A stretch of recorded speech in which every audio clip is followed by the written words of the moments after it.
Let's go back to this conversation as the Eastern Cape was still reeling from the murders of 18 people in Ngobozana village. 6 members of the Community Policing Forum in Godini village in Qumbu were ambushed by gunmen. 6 were killed and 4 were wounded, and this further raised concerns around the safety of residents. Biyela is the National Community Police Board Spokesperson and is still with us on the line. Sia, thank you so much for staying on. Appreciate it.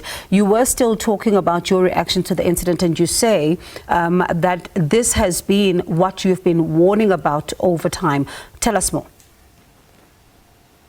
Thank you very much again, Mandy. It's as I was saying earlier, we've had incidences before, and we've raised these incidences through media statements and engagements that we've had with both the South African Police Services and the community at large, saying we are now seeing a trend from last year of the targets against the patrollers and the CPF members who then come in to be a force multiplier to the SAPS in terms of preventing crime in our communities. As I was highlighting before, we've had incidents in Kwamashu where patrollers were shot by a car that just stopped and shot them whilst they was in an area of export monitoring. We also had a problem with Usisu Udenginto from the Western Cape, who also was attacked in her own house, coming from patrolling. Just when she got to the house, people just stumbled in their house and they shot her dead.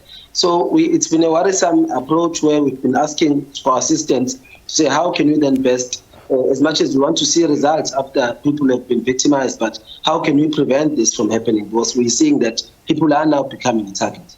And I'm going to get to how you become capacitated in just a moment, but I'm keen to hear on why you believe that patrollers are being targeted. You know, one of the fundamentals that we found is, as we try to reposition the CPF back to its baseline, we've seen good results and positive results, the cooperation between the community and the SAPS. Because remember, the foundation of the structures being made is to ensure that there's a bridge of communication between the South African Police Services and the community. So it shows you and it tells you that these colleagues in the streets are being effective, and they are squeezing down spaces for criminals, and they are assisting a lot in the SAPS to give information in order for criminals to be brought to justice. So the minute then they are attacked, it tells us that we are doing a good job. That's why we always call our members to say, let us be faithful, let's keep safe as much as we can, but also do not find ourselves in a situation where we are vulnerable, because some of the times we need to find the situation and we need to scan the environment and say, how can we best be able to protect ourselves whilst assisting in crime prevention and reporting the criminal activities that are there. Speaking about the issue of protection and the vulnerabilities, how do you think that members of the CPF can be best capacitated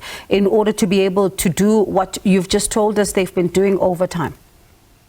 The unfortunate circumstance that we have is that as the CPF, it is a body that is voluntary, but it is a body that unfortunately does not have a coffers where they can look into expanding the outside of the box in terms of what they need to do.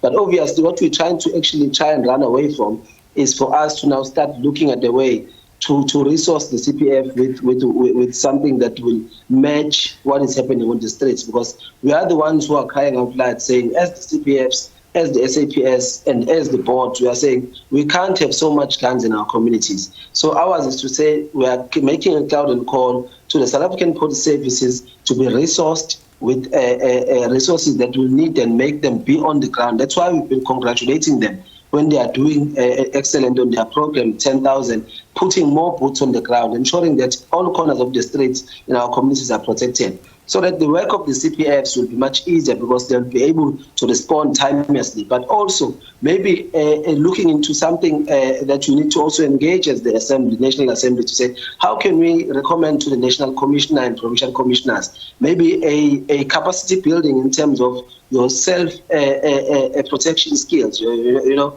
maybe your karate, intermediate karate, or any other skills that you can get in order for you to be able to defend yourself whenever some instances arise in your line of work or in your space of combat. But as we move forward, we are agreeing that something must be done. Yeah. And the unfortunate circumstance is that we find that some of our members are killed, but they are unable to actually get a dignified burial sent off. So I would believe that some of the things that we must do is create a plan for the CPF members so that whenever they pass on, in the line of duty, we are able to compensate, not really compensate, we are able to lay them to rest in dignity and the respect that they deserve. And briefly, Sia, is there enough cooperation between yourselves, police and the community? I must say we are trying our ultimate best, but we are sure that the communities now have trust in both the CPF and the police. Obviously, there's those elements and areas will differ. In some provinces, we have a good relationship. In others, we have a twinkle of these disadvantages that are there. But we are sure that as a national board, our provinces and districts and stations are working tirelessly to mend that relationship and ensure that they cast away. Because our cloud and call was to say, if you have a member of the South African Police Services, there is ways and which are put in place for you to report them and name and shame them, take them out of the service, so that we have a service that is there to give service to our people with a competitive heart. All right, Sia, thank you so much for your time. I appreciate it.